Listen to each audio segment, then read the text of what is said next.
Good morning. আমার ব্লগের আজকে শেষ দিন, বাড়ি ফেরার পালা।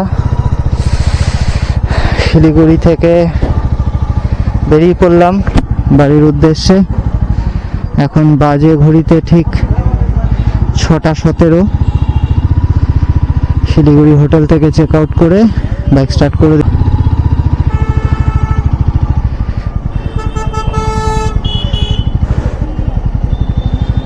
ইউটার্ন।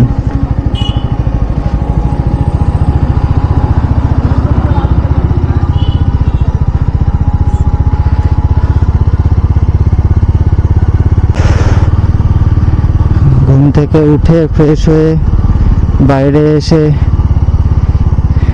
এইসব লাগেজ প্যাক করে ড্রেসপত্র পরতে পরতে একেবারে স্নান হয়ে গেছি।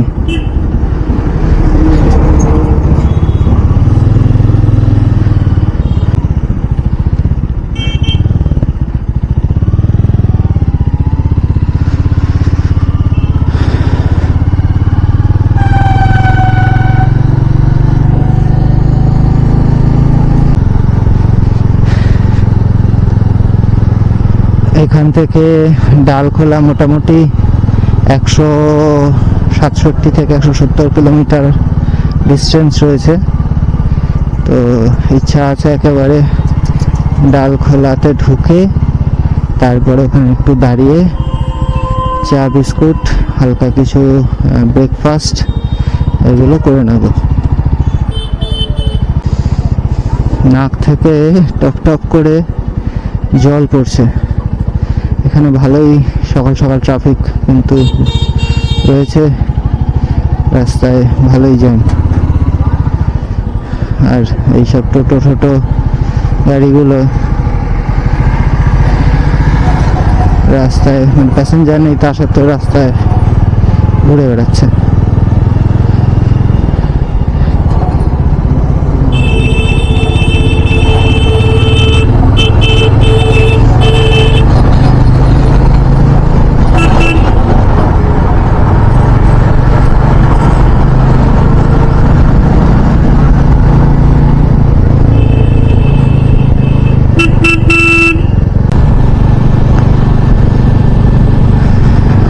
এখানে মনে হয় কোনো টোলগেট বানাতে পারে, সেরকমই কোনো প্রিপারেশন হচ্ছে, কারণ রাস্তা যে পরিমাণ চওড়া হচ্ছে টোলগেট লাগাবে আর কি গভর্নমেন্ট। যাই হোক, সকালবেলা সবে এখন 6:22 আর মানে এখন টেম্পারেচার রোদের যা রয়েছে মোটামুটি দুপুর 10:30 11টার।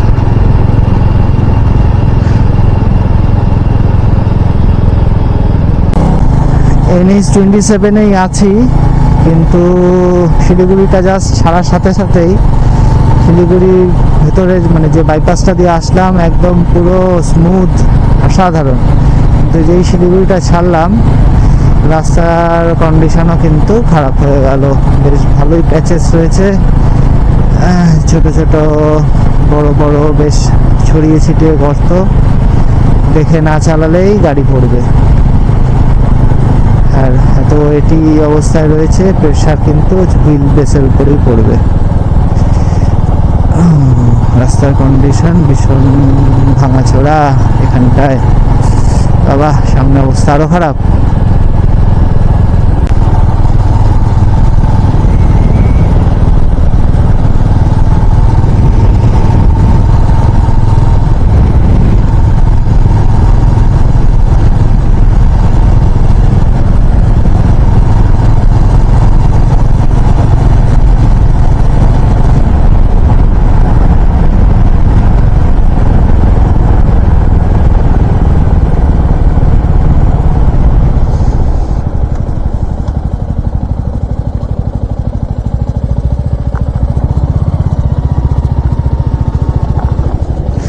এইটুকু রাস্তা বানাতে মনে হয় বারণ করেছে কেউ,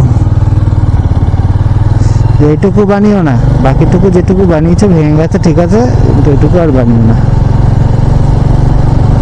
বানায়নি যখন আর ভাঙার কোশ্চেন আসছে করতে।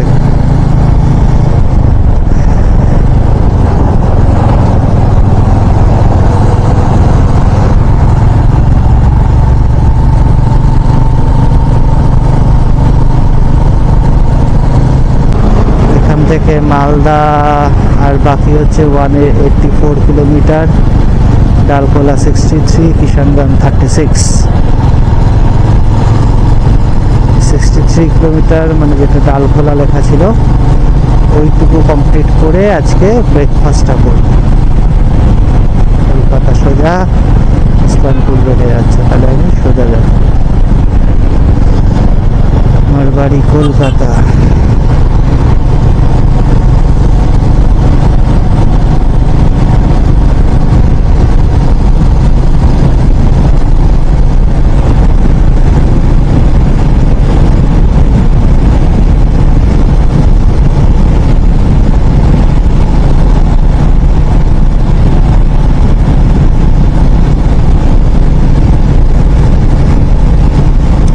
কাশফুল ফুটে রয়েছে, কিন্তু পুজোর আনন্দটা এই বছর একদমই নেই, ইচ্ছাই নেই পুজোতে আনন্দ করার। কারণ আমাদের কাজের জায়গা আরজিকর হসপিটালে যে মর্মান্তিক ঘটনা ঘটিয়েছে একটা লোক, এটা যতদিন অবধি একদম যারা করেছে, যারা তাদেরকে বাঁচতে সাহায্য করেছে, এই প্রত্যেকটা মানুষের ফাঁসি না হচ্ছে ততক্ষণ অবধি কলকাতা জুড়ে, তাছাড়াও অল ইন্ডিয়া এবং পৃথিবীর বিভিন্ন জায়গায় যেভাবে প্রতিবাদ গড়ে তোলা হয়েছে সেইভাবে প্রতিবাদ চলতে থাকবে। দরকার হলে আরো জোরদার আন্দোলনে আমরা নামব, কিন্তু এই ঘটনার পেছনে প্রত্যক্ষ এবং পরোক্ষভাবে যারা যারা আছে প্রত্যেকের শাস্তি আমাদের চাই। আর শুধু ওই কদিনের জন্য সাসপেন্ড বা জেল ওইসবে হবে না, প্রত্যেকটা লোকের যে করেছে এবং করিয়েছে এবং পরবর্তীকালে তাদেরকে বাঁচতে সাহায্য করেছে প্রত্যেকের ফাঁসি চাই।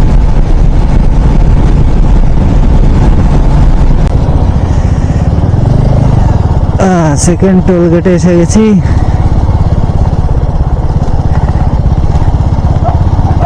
রাস্তা মোটামুটি ভোরবেলার জন্য হয়তো পুরোই ফাঁকা রয়েছে, মানে পুরো ফাঁকা বলবো না, ভালো ফাঁকা রয়েছে। ট্রাকগুলো তো বেরিয়েছে, প্রাইভেট কার একটু এখন কম রয়েছে, বাসও এখনো সেরকম একটাই দেখেছি। যদি ইচ্ছা আছে আগামী 5-6 কিলোমিটার পরে ডালখোলা মনে হচ্ছে ঢুকবো, ডালখোলা ঢুকে ব্রেকফাস্টটা করবো, খিদে পেয়ে গেছে।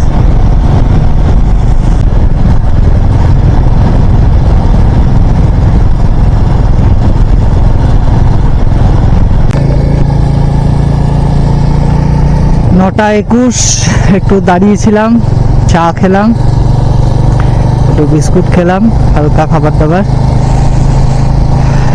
এবার ইচ্ছা আছে মোটামুটি মালদা ক্রস করেই দাঁড়াবো, তার আগে দাঁড়াবো না। আর মোটামুটি 12টা 12:30 বাজলে ব্যাগে কিছু ফল ক্যারি করছি, আপেল আছে আর কি, ওটাই খেয়ে লাঞ্চটা কমপ্লিট করবো। অন্য কোনো খাবার খাবো না, আর অল্প কিছু ড্রাই ফ্রুটস আছে ওইগুলোই আর কি খেয়ে চলবো। লাঞ্চ করলেই একটু ঘুমের ভাব চলে আসে, যেটা বাইক চালানোর সময় খুব বিপজ্জনক। তো সেই কারণে লাঞ্চের মানে ভারী ফুডটাকে অ্যাভয়েড করবো আর কি।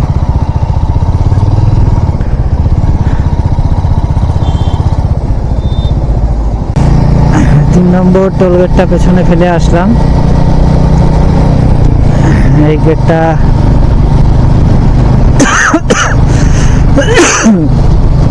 রায়গঞ্জ এরিয়ার মধ্যেই পড়ে, মেবি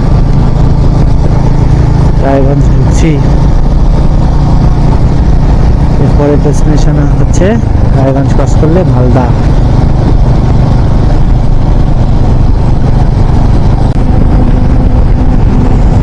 আমার জার্নির চতুর্থ toll plaza Farakka Raiganj highway লিমিটেডের তত্ত্বাবধানে এই টোল প্লাজাটা রয়েছে।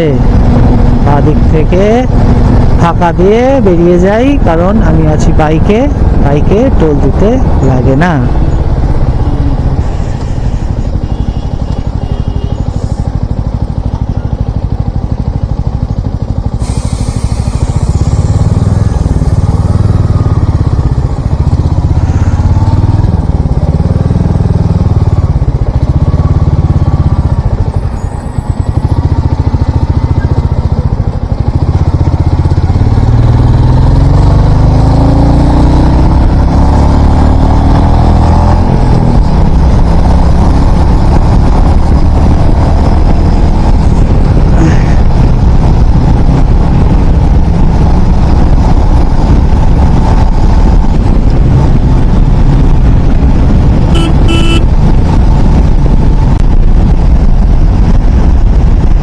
গাজল পেরিয়ে মালদা ঢুকে গেছি। সামনে আর হয়তো 30 কিলোমিটারের মধ্যে ফারাক্কা আছে। ফারাক্কাটা ক্রস করে ওখানে দাঁড়িয়ে যা ব্যাগে খাবার দাবার আছে হালকা খাবার খেয়ে নেব, তারপরে শেষ পথটুকু বেরোবো।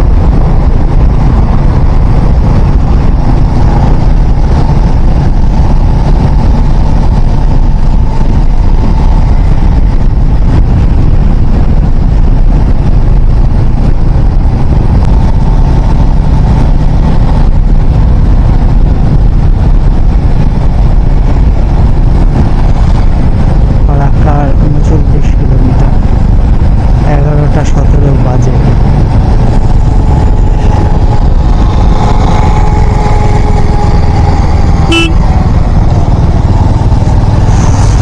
দেখি 12টার মধ্যে ফারাক্কাটাকে টাচ করা যায় কিনা।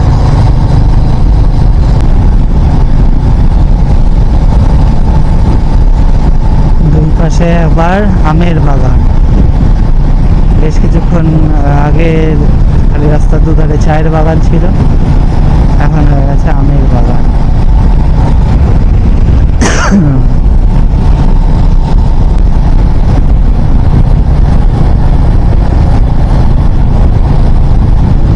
ফারাক্কা আর 34 কিলোমিটার।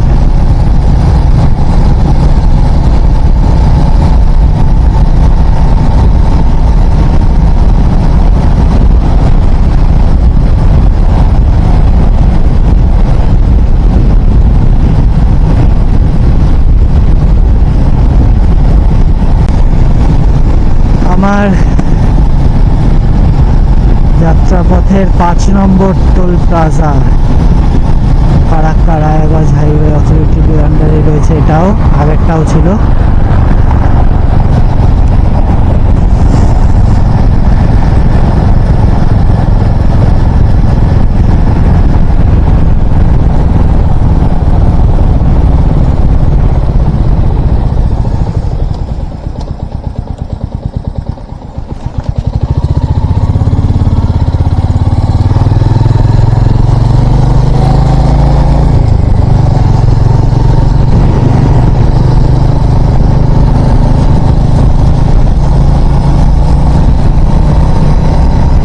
এগারোটা 53, মানে 12টা বাজতে আর 7 মিনিট বাকি। ফারাক্কা আর আমার থেকে আর 5 কিলোমিটার দূরে। ভেবেছিলাম 12টার মধ্যে ঢুকে যাব, একটু লেট হয়ে গেল। এই 10-15 মিনিট একটু ওই বাইকটাকে হাওয়া দিলাম, পিঠটা ব্যথা করছিল, ওই জন্য একটু রেস্ট নিলাম। এরপরে কোনো সময় নষ্ট করলাম, নষ্ট নয় আর কি, এটাও দরকারি। ওই জন্য 12টা যেটা ধরেছিলাম ফারাক্কাটুকু 10 মিনিট হয়তো লেট হলো, তাতে কোনো সমস্যা নেই। 10 মিনিটের জায়গায় যদি 2 ঘন্টাও লেট হয়ে যেত কোনো সমস্যা ছিল না।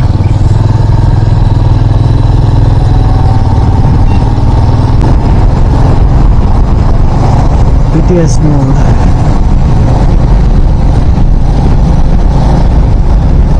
আচ্ছা, ফারাক্কা থেকে আর একটা নতুন ব্রিজের কাজ চলছে, ব্রিজটা এখানে এসে মিশবে। নতুন যে ব্রিজটা হচ্ছে সেই ব্রিজটা এখানে এসে মিশবে। এটা দিয়ে সম্ভবত শুধু গাড়ি যাতায়াত করবে, ট্রেনের লাইন যেটা ছিল সেটাই থাকবে। আর ওটা জলের যে গেটগুলো ছিল, গেটগুলো ওটাই থাকবে, শুধু গাড়িটাকে দিকে ডাইভার্ট করে দেওয়া হচ্ছে। কমপ্লিট হয়নি এখনো, একটুখানি কাজ বাকি আছে, হয়ে গেলে তখন গাড়িগুলো এখান থেকে এদিক থেকে পিটিএস মোড় দিয়ে বেরিয়ে আবার চলে যাবে।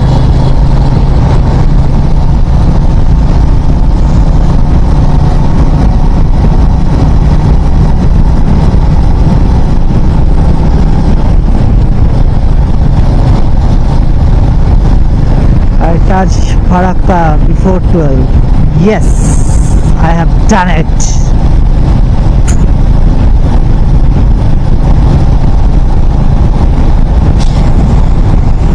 এখনো 4 মিনিট হাতে আছে 12টা বাজতে, আর আমি পৌঁছে গেলাম ফরক্কা।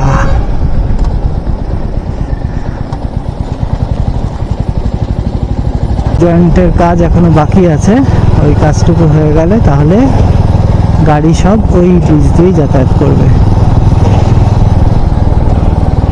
এই ব্রিজের উপরে চাপটা পুরোটাই সরে যাবে, ট্রেনটা এখান থেকে যাবে, হয়তো গাড়ির চাপটা পুরোটা ওখানে সরে যাবে।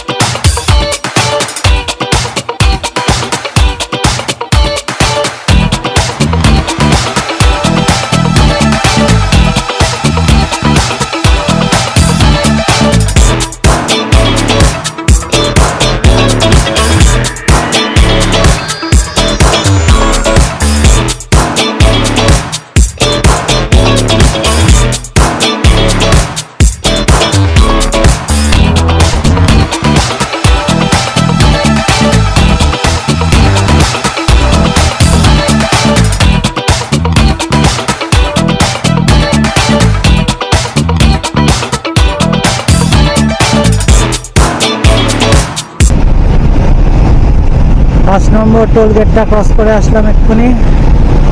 একটুখানি দাঁড়িয়েছিলাম লাঞ্চ করার জন্য, লাঞ্চ করে আবার স্টার্ট করে দিয়েছি।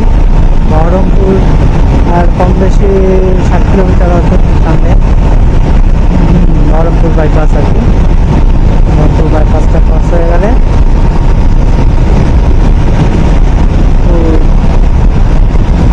কলকাতা বন্ধ পাওয়া যাবে।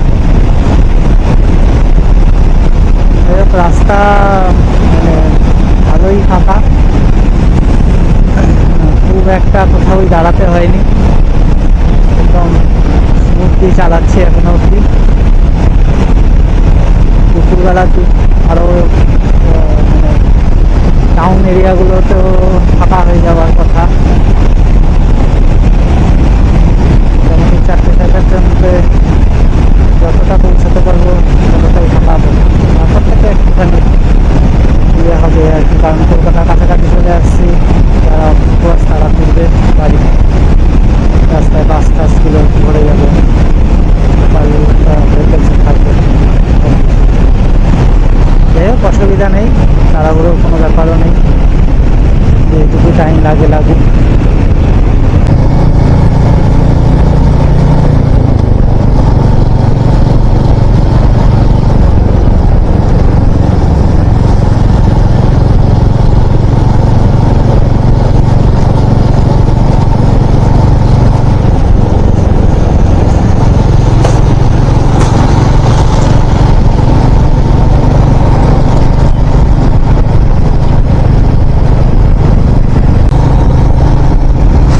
আমার জার্নির 6 নম্বর টোলগেট বহরমপুর ফারাক্কা টোল প্লাজার,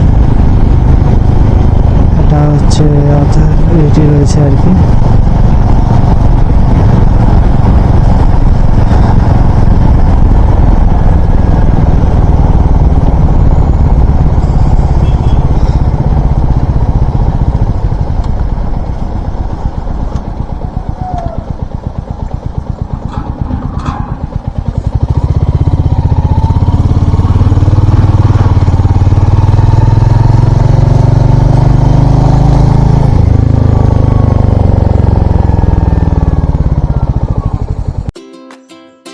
এই 14 তারিখ ভোর 3টে থেকে স্টার্ট করে আমার এই বাইক রাইডটা এখন শেষের দিকে চলে এসছে। আজ বাড়ি ফিরে যাচ্ছি। আর ক্লোজিং করার আগে বেশ কিছু জিনিস আপনাদের সঙ্গে শেয়ার করার, সেটা একটুখানি বলে নিই। সেটা হচ্ছে প্রথম বাইক ট্রিপ, তাও বা সোলো। মানে এটা আমার কাছে একটা ড্রিমের মতোই ছিল। প্রায় 15 থেকে 20 বছর ধরে একটু একটু একটু করে স্বপ্নটাকে জমিয়ে রেখে আজ সেটা আলটিমেটলি ফুলফিল করলাম, আর সাকসেসফুলি কমপ্লিট করে আজ বাড়ি ফিরে যাচ্ছি। এটার জন্য যেমন নিজের কনফিডেন্স, নিজের উপরে বিশ্বাস ছিল যে এটা করতে পারবো, সেটা একটা তো অবশ্যই ছিল। তার সাথে বড়দের আশীর্বাদ, ভগবানের ইচ্ছা, এই সব কিছু মিলেই হয়তো কমপ্লিট করতে পেরেছি। যাই হোক, এটা আমাকে অনেক কিছু শিখিয়ে দিল এই ট্রিপটা। সেটা হচ্ছে নিজের লিমিটটাকে ক্রস করে কিভাবে এগিয়ে যেয়ে নিজেকে মানে বিভিন্ন জিনিসগুলো অ্যাচিভ করতে হয়, সেটাও যেমন শিখেছি। তার সাথে সাথে নতুন করে আরো কিছু মানে নিজেকে চেনারও ব্যাপার ছিল, সেটাও আমি কিন্তু নিজেকে এক্সপ্লোর করেছি। যাই হোক, থ্যাংক ইউ ওয়ান্স অ্যাগেন। আপনারা প্রত্যেকটা ব্লগেই খুব ভালো সাপোর্ট দিয়েছেন, ভালো লাগলো। আরো এনকারেজিং ব্যাপারটা হলো, আরো নতুন নতুন ভিডিও নিয়ে আসার জন্য এটা আমাকে অনেকটাই উৎসাহিত করবে। আর বেশ কিছু ডিটেলস আছে যেগুলোকে শেয়ার করার আছে। সেটা হচ্ছে আমার এই ট্রিপটা শুরু হয়েছিল 14 তারিখ সকালবেলা, ভোরবেলা আর কি, 4টের সময়। 4টেতে আমি বেরিয়েছিলাম। টোটাল আমি এই ট্রিপটাতে বাড়ি থেকে আবার বাড়ি ফেরা অবধি টোটাল 1586 কিলোমিটার, মানে হচ্ছে 1586 কিলোমিটার আমি টোটাল রাইড করেছি। আর এই রাইডটা করতে আমার টোটাল পেট্রোল কস্টিং পড়েছে হচ্ছে 4475 টাকা, 4475 রুপিস 50 পয়সা। তার মধ্যে ফার্স্ট যখন স্টার্ট করার আগের দিন রাতে তেল ভরেছিলাম, তখন খরচা হয়েছিল 1107 টাকা। নেক্সট ভরেছিলাম 979। থার্ড টাইম ভরেছিলাম 723, ফোর্থ টাইম 705, আর লাস্ট যেটা আমি রিফিল করালাম সেটা হচ্ছে 961। এই হচ্ছে আমার টোটাল পেট্রোল এক্সপেন্ডিচার পড়েছিল। তার সাথে ফুডিং এর, লজিং এর জন্য আর কি আমি টোটাল 4টে হোটেল ইউজ করেছিলাম। একটা হচ্ছে শিলিগুড়িতে হোটেল টিএসএ, যেটাতে আমি যাওয়ার দিনও ছিলাম, আবার ফেরার দিনও ওখানেই ছিলাম। সেকেন্ড হচ্ছে ঋষভে আমি সেকেন্ড স্টেটা নিয়েছিলাম, সেটা ছিল হোটেল নিউ সোনার বাংলা। তাতে আমি সেকেন্ড স্টে ছিলাম। ওখান থেকে পেলিং এ হোটেল হাংরি রিট্রিটে আমি গিয়ে উঠেছিলাম পেলিং এ। আর নেক্সট ডেতে যেদিন দার্জিলিং ঢুকলাম, সেদিন আমি দার্জিলিং এ ছিলাম হোটেল সিন্ধু প্যালেসে। সিন্ধু প্যালেস থেকে পরের দিন আমি আবার হোটেল টিএসএ তে ফেরত আসি। তারপর এখান থেকে আজ বাড়ি ফিরে যাচ্ছি। আর এই টোটাল 5টা হোটেলে টোটাল আমার ফুডিং আর লজিং মিলিয়ে টোটাল 12,207 টাকা মতো খরচা হয়েছে। আর আদার্স টুকটাক যেগুলো আর কি বাইকে ক্যারি করেছি, খাবার দাবার, আদার্স জিনিসপত্রগুলো, সেগুলো মিলিয়ে total on an average around আর কি 20,000 মতো এই ট্রিপটাতে আমার খরচা হলো। তো ট্রিপটা খুব সুন্দর কাটলো, আপনাদের সাপোর্ট এত পেয়েছি, তাই জন্য once again thank you so much. আশা করছি নেক্সট আর একটা ব্লগে আবার দেখা হবে, আরো আপনাদের সাপোর্ট পাবো। তাহলে চলুন বাড়ি ফেরা যাক এবং নতুন একটা ব্লগের জন্য আবার তৈরি হওয়া যাক। টাটা, আবার দেখা হবে।